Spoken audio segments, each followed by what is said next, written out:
नमस्कार. विशेष या भागामध्ये आपल्या सगळ्यांचं स्वागत. मी प्रसाद काथे. एकाच क्षणाला वाल्मिक कराड आणि सलमान खान या दोघांच्या जीवावर बेतल्याची परिस्थिती निर्माण झाल्याची चर्चा सुरू झाली आणि म्हणूनच या दोन्ही व्यक्तिमत्वांना ज्या पद्धतीने ठार मारण्याची चर्चा होतीये त्याच्यावर आपण टप्प्याटप्प्याने आजच्या विशेषमध्ये विश्लेषण करणार आहोत. सगळ्यात आधी वाल्मिक कराडची चर्चा. वाल्मिक कराडच्या जीवाची सुपारी निघाल्याची माहिती समोर आली. हा दावा एका निलंबित पोलीस अधिकाऱ्याने केला. दावा कुणी केलाय याला जितकं महत्त्व आहे तितकंच महत्त्व आहे की त्यात सांगितलं काय गेलंय. त्यातही अशा दाव्याला दुर्लक्षून चालणार नाही, कारण आत्ताच्या घडीला वाल्मिकच्या जीविताची काळजी ही अत्यंत गरजेची आहे. वाल्मिकच्याकडून बरीचशी माहिती अद्याप तपास यंत्रणांना मिळायची आहे. अशातच वाल्मिकला संपवण्याचा कट जर खरंच रचला गेला असेल तर त्याचे लाभार्थी कोण हा प्रश्न उरतो.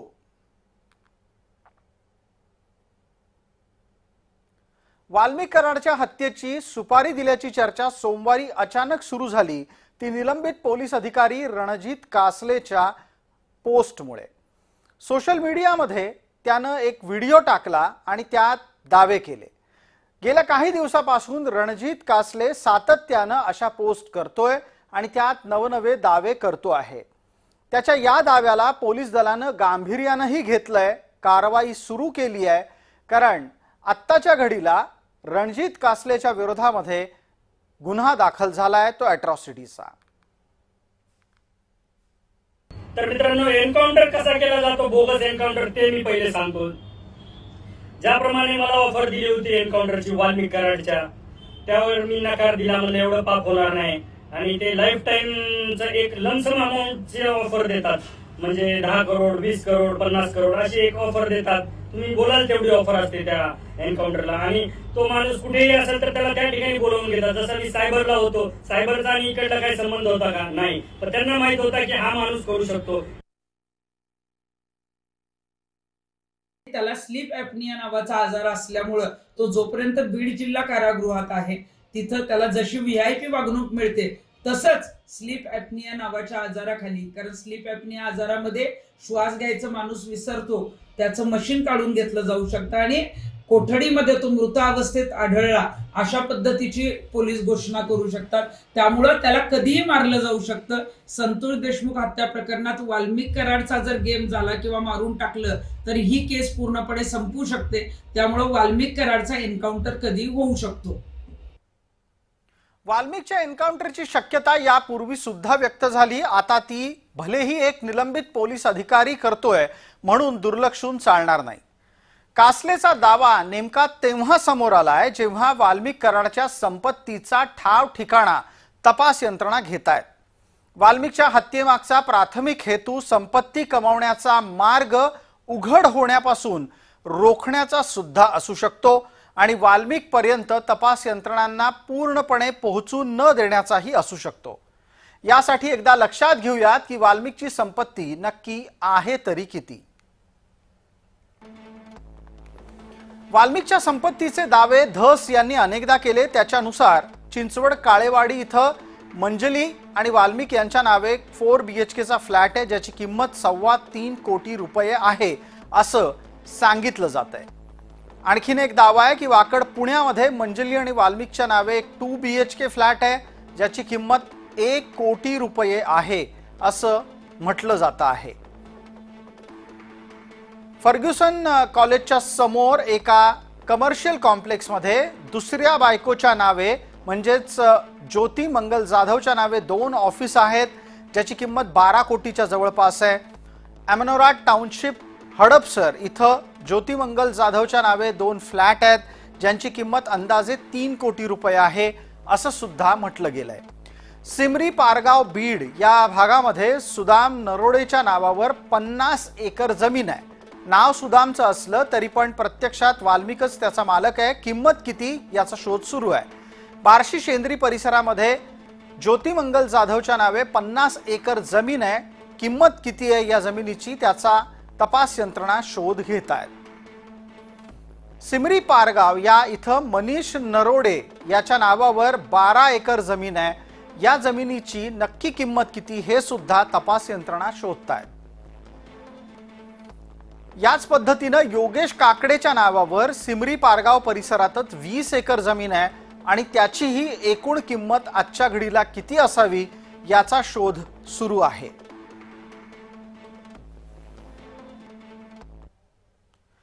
ही फक्त आणि फक्त एका व्यक्तीनं दावा केलेल्याच्या आधारे मिळालेली माहिती आहे.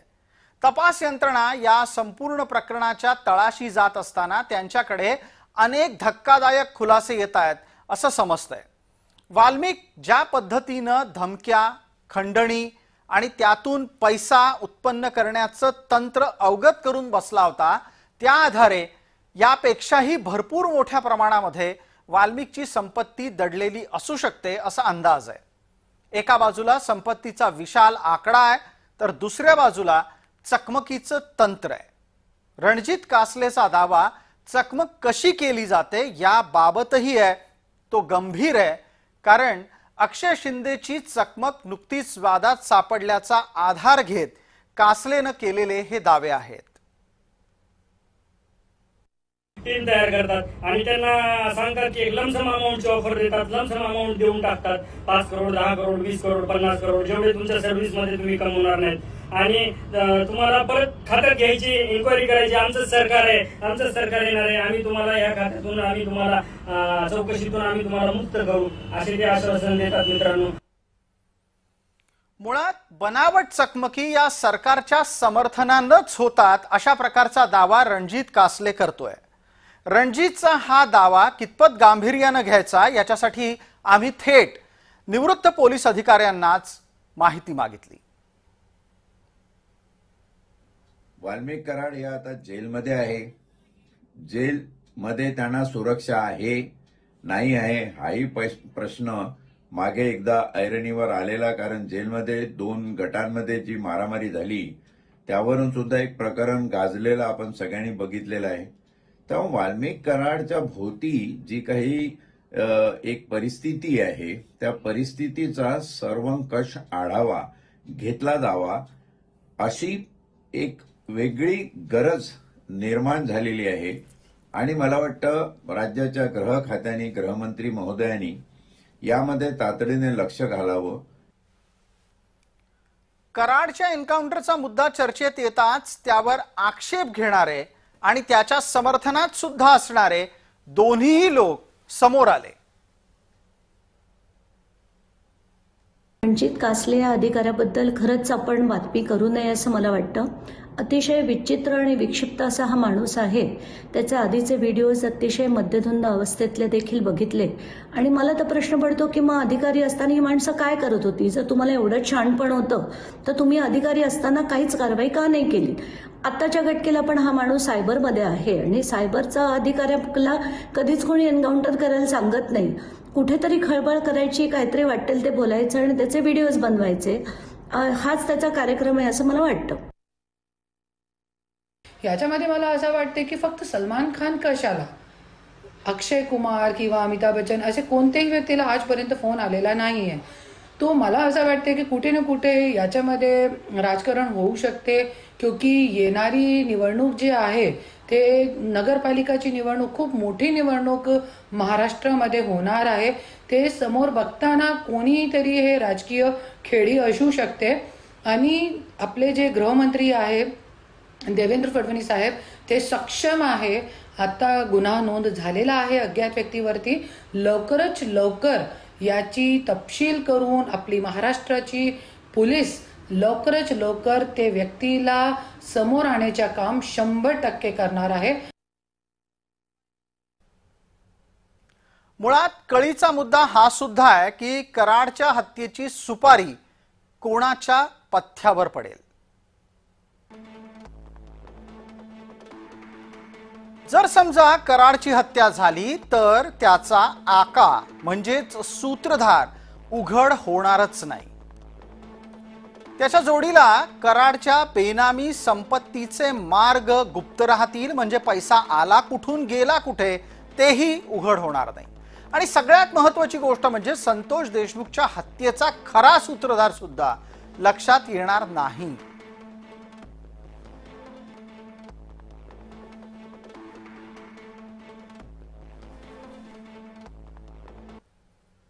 संतोष देशमुख यांच्या हत्येचा तपास जो आहे तो SIT आणि CID कडे सोपवण्यात आला होता. त्यानंतर SIT आणि CID ने संतोष देशमुख यांच्याला कशी मारहाण झाली, त्यांची हत्या कशी झाली, त्यांचा कट कसा रचला गेला या संदर्भात संपूर्ण पुरावे जे आहेत ते काढण्यात आले. त्याचबरोबर उज्ज्वल निकम यांची देखील सरकारी नियुक्ती म्हणून त्या प्रकरणी करण्यात आली आणि त्यानंतर 3 सुनावण्या देखील आपल्या पडल्याच्या पाहायला मिळाल्या. मात्र आता त्या प्रकरणामध्ये जर पाहायला गेलं तर एक नवीन ट्विस्ट जे आहे ते समोर आल्याचं पाहायला मिळत आहे. वाल्मिक कराड यांचं एन्काउंटर करत होता असं देखील एका पोलीस अधिकाऱ्याने, निलंबित पोलीस अधिकाऱ्याने आरोप केलेला आहे. त्याचबरोबर सामाजिक कार्यकर्त्या अंजली दामनिया यांच्याकडून देखील हा आरोप जो आहे तो करण्यात आलेला आहे. कारण मोठ्या हक्काला वाचवण्यासाठी वाल्मिक कराडांचा बळी दिला जात असल्याचा आरोप जो आहे तो आता बीडमध्ये केला जात आहे. त्यामुळे आता वाल्मिक कराड यांचं नाव जे आहे ते संतोष देशमुख यांच्या हत्या प्रकरणी मुख्य आरोपी असल्याचं केलं गेलेलं आहे आणि SIT ने त्या संदर्भात पुरावे देखील केलेले आहे आणि वाल्मिक कराड याच्यावरती मोकोका देखील लावण्यात आलेला आहे. सोशल मीडियावरती जर पाहायला गेलं तर वाल्मिक कराड याचे एन्काउंटर करायचा असा आरोप झाल्यानंतर संपूर्ण पडसाद जे आहे ते उमटताना पाहायला मिळालेले. बीडहून विजय चिडे, जय महाराष्ट्र. आता आपण वळतोय अभिनेता सलमान खानच्या धमकी प्रकरणाकडे. सलमानला परत एकदा धमकी मिळाली आहे. सलमान खान हा बॉलिवूडचा सर्वात वादग्रस्त अभिनेता आहे. करून सवरून नामा निराळा राहिल्याचं सलमान बाबत नेहमी बोललं जातं. त्याचमुळे सलमानची ब्रँड व्हॅल्यू टिकून आहे असं निरीक्षक सांगतात. मात्र त्याच्या मॅचोमॅन या अवतारामुळे ज्यांच्या भावना दुखावल्या आहेत ते आता सलमानला धडा शिकवायच्या तयारीत दिसत आहेत. मामला केवळ बदला घेण्याच्या पलीकडे पोहोचलाय हे लक्षात घ्यायला हवं. सलमान खानला धमकी मिळण्याचं प्रकरण पुन्हा घडलंय. यावेळी त्याला धमकी जास्त गंभीर स्वरूपात मिळाली आहे असं समजायला हवं. आजवर सलमानवर फक्त गोळी चालवली जाईल अशी शक्यता व्यक्त केली जात होती. यावेळी मात्र सलमान खानवर बॉम्ब हल्ला होईल इतकी थेट धमकी देण्यात आली आहे आणि केवळ बॉम्ब हल्ल्यापुरती धमकी नाही तर सलमानला घरात घुसून मारलं जाईल असं सांगितलं जात आहे आणि परिणाम स्वरूप पोलिसांच्यासाठी हा विषय गंभीर बनला आहे. काल वरळी येथील ट्रॅफिक कंट्रोलच्या व्हॉट्सअप नंबरवर अभिनेता श्री सलमान खान यांच्याविषयी धमकीचा मेसेज आला होता. त्या अनुषंगाने वरळी पोलीस स्टेशनला 351-2-3 भारतीय न्याय संहिता अन्वये गुन्हा दाखल आहे. पुढील तपास वरळी पोलीस करत आहोत. महायुतीचं सरकार ज्या वेळेला एकनाथ शिंदेंच्या नेतृत्वात होतं तेव्हा बरोबर वर्षभरापूर्वी सलमानच्या घरावर गोळीबार झाला होता. त्यावेळेला तेव्हाचे मुख्यमंत्री असलेले एकनाथ शिंदे सलमानची ख्याली खुशाली विचारायला त्याच्या घरी गेले होते. आता बरोबर वर्षभराच्या नंतर सलमानवर बॉम्ब हल्ल्याची धमकी आलेली आहे. सरकारसाठी सलमानला मिळणाऱ्या धमक्या ही डोकेदुखीच होऊन बसली आहे.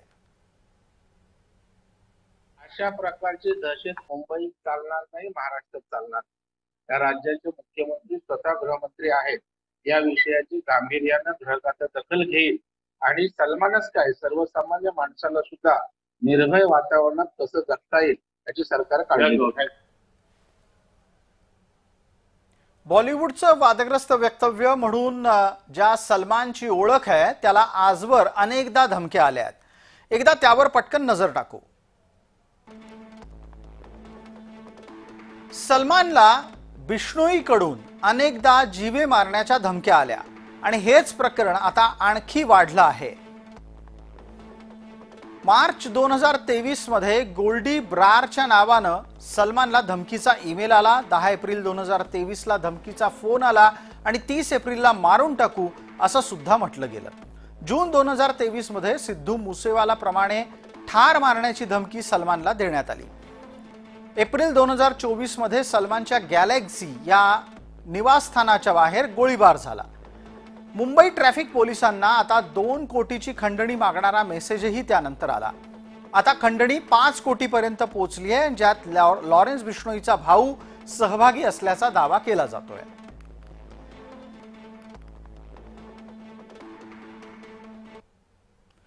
या प्रकरणावर सलमानची भूमिका काय आहे ते ऐका.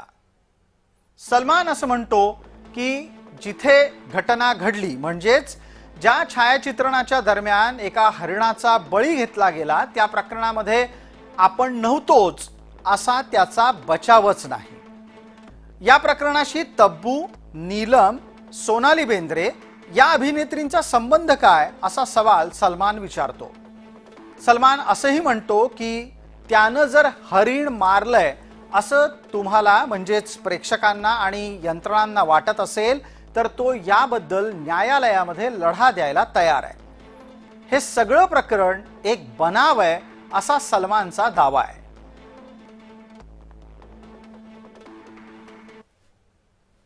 वारंवार सलमान खानच्या बाबतीतच हे का घडतं? कदाचित सलमान खानचा स्वतःचा तर हा स्टंट नाहीये पब्लिसिटीसाठी. एकदाचा येतो यामध्ये नीटोपाट तपास झाला पाहिजे आणि एकदा तपासून यातून काय निष्पन्न होऊ शकतं ते पोलिसांनी बघावं आणि त्या दृष्टीनं तपास करून दूध का दूध पाणी का पाणी जे असेल ती वस्तुस्थिती जनतेसमोर मांडावी. हा सगळा वाद एका चित्रपटाच्या चित्रीकरणाच्या दरम्यान जन्माला आला. सलमान खाननं त्यावेळेला काळवीट मारलं असा आरोप झाला आणि त्यामुळे प्रकरण चिघळलं. कारण काळवीट हा बिष्णोई समाजाच्यासाठी अत्यंत संवेदनशील मुद्दा आहे. आपल्या प्राणापलीकडे सुद्धा ही मंडळी काळवीट आणि अन्य वन्यजीवांचं संरक्षण करत असतात. या प्रकरणामध्ये राजस्थानचा बिष्णोई समाज अत्यंत कठोर भूमिका घेतोय आणि तो त्याच्या भूमिकेवर अद्यापही टिकून आहे. मात्र तक्रारदारांना सलमाननं दिलेली वागणूक ही काही या समाजाला आवडलेली नाही. कुख्यात लॉरेन्स बिष्णोई यानं सलमानला ठार करण्याचा निर्णय घेतलाय. त्याचा भाऊ रमेश बिष्णोई याचं विधान आता ऐका. रमेश बिष्णोई असं म्हणतो की सलमान खान हा बिष्णोई समाजाला मोठी लाच देण्याच्यासाठी तयार होता. सलमाननं बिष्णोई समुदायाला खूप आधीच पैसे देऊ केले होते, परंतु सलमानकडून बिष्णोई समुदायानं कसल्याही प्रकारची लाच स्वीकारली नाही. सलमान खान चेकबुक घेऊन आला होता आणि कोऱ्या चेकवर हवे तेवढे पैसे घ्या असं बिष्णोई समाजाला सांगत होता. सलमानचं हे वर्तन बिष्णोई समुदायाला पटलेलं नाही. त्या पुढे जाऊन सलमानचे वडील सलीम खान असंही म्हणाले की बिष्णोई समाज केवळ पैशासाठी तक्रारी करतोय.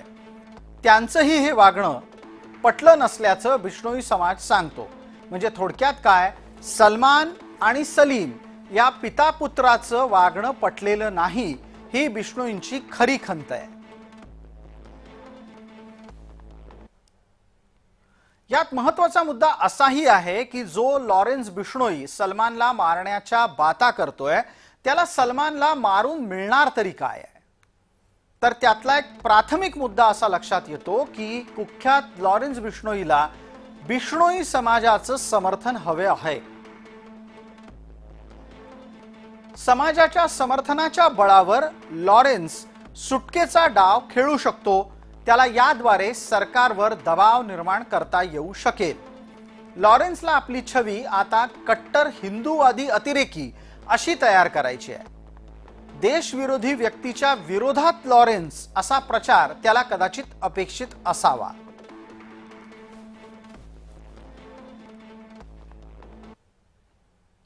विशेषतः या भागामध्ये तुर्तास इतकंच. आपण पाहत रहा फक्त जय महाराष्ट्र.